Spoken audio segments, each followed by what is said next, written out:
I think this probably goes without saying, but you clearly seem to fit in pretty well in your short time here. Are you anxious to be back? Would you hope to be back with this group next year? Yeah, I'll definitely be. I would hope to be back next year. You know what I'm saying? But I mean, that's up to the people upstairs. So we'll see what happens. Was there anything? The Heat have this reputation. Obviously, it's a. They talk about culture. They talk about family. They try to do things the right way. They try to take care of guys as best they can. Was there anything you learned that you didn't know really about this organization and all the the things that kind of attract players to this place? I mean, everything was pretty much set in stone when I got here. I knew they played hard. I knew everybody worked hard. So when I came here, it was kind of easy just to adjust to that because that's how I play. So just go hard and play hard, and that's what I try to do. Thanks very much, man. Have a good summer. Thanks, you too. Next, we go to Cooper Moorhead. Cool. Dewayne, excuse me. You obviously joined the team pretty late in the season. You as Spo puts it, he has to feed you with a fire hose with all the information to get you adjusted. What do you think?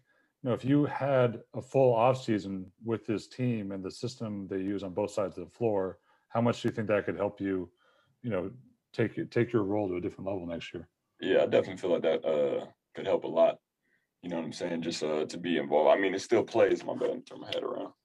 But it still plays that I don't really know. You know what I'm saying? So just to be able to have a full summer working with the team, or preseason working with the team or whatever it may be, like would do numbers. And then as far as just, they talk about player development a lot, but they also talk about player development with regards to vets who have been in the league for a while. What do you want to add to your game? What do you want to work on?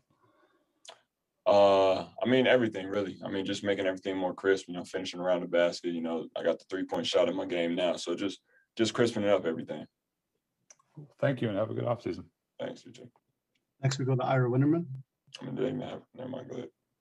What's up, Ira? Hey, Dewayne. Hey, I want to ask you a question. It seemed there was a point maybe before the season, coming into the season, when the true post big man was viewed as a dinosaur. And then you see a guy like Jonas Valanciunas thriving with Memphis. You see Rudy Gobert the past few years, true big man. Your series against Milwaukee, Brook Lopez seemingly never left the paint defensively. DeAndre Ayton in Phoenix. Do you think people sort of forgot that the big muscle, big hustle kind of man, there's still a place for, and that maybe you're in a better place in the NBA now because those guys and others have opened the eyes to the value of a player with your skill set?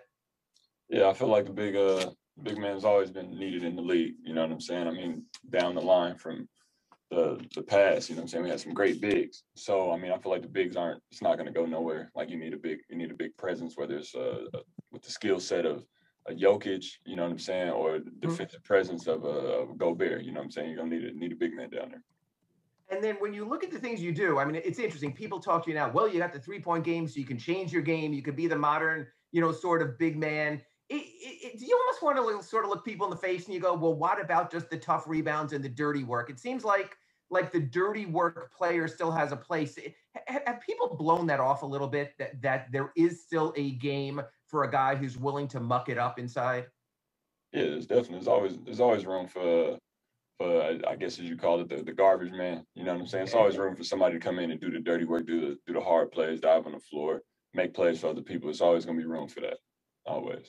I appreciate it. Good luck. No doubt. Next, we go to Shannon Irish with UTV. I report out the big guns. Hi, Dewayne. How you doing today? How you doing? I'm good, thanks. Good. I just wanted to know, a little bit about what you thought about the Heat fans and the support that you received from them this year, whether it was from a distance because they weren't at the games, or packing the house for the last two, and what you felt from the fan base and what you enjoyed most about it. Oh yeah, Miami got a real good fan base. I know when I was out here before I signed, I had got caught walking to do my cardiac test. Somebody took a picture and it hit Twitter, and Heat Nation got it and went. I was like, man, that was quick. Like I was just trying to go do my cardiac test. But the fans, I love the fans out here, man. They're very, very interactive. They're everywhere.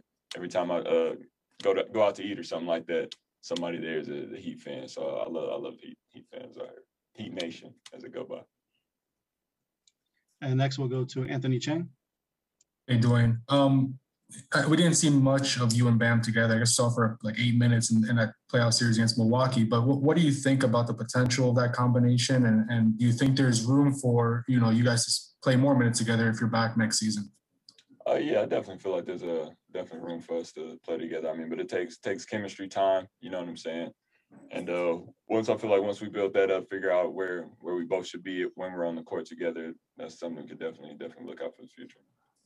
And I know you didn't play with Precious, but just from the time around him, in the month you were here, what were your impressions of him and kind of his potential in this league? Yeah, I like Precious' game. He's aggressive. You know what I'm saying? Like even the games that he played towards the end of the season this year, he was aggressive at the rim. I mean, I know you guys saw the game, the numbers he put up against Detroit, which was a real good game for him. And I mean, I feel like he's got some good potential in this league. And looking forward to playing with him. Thank you, Dewayne.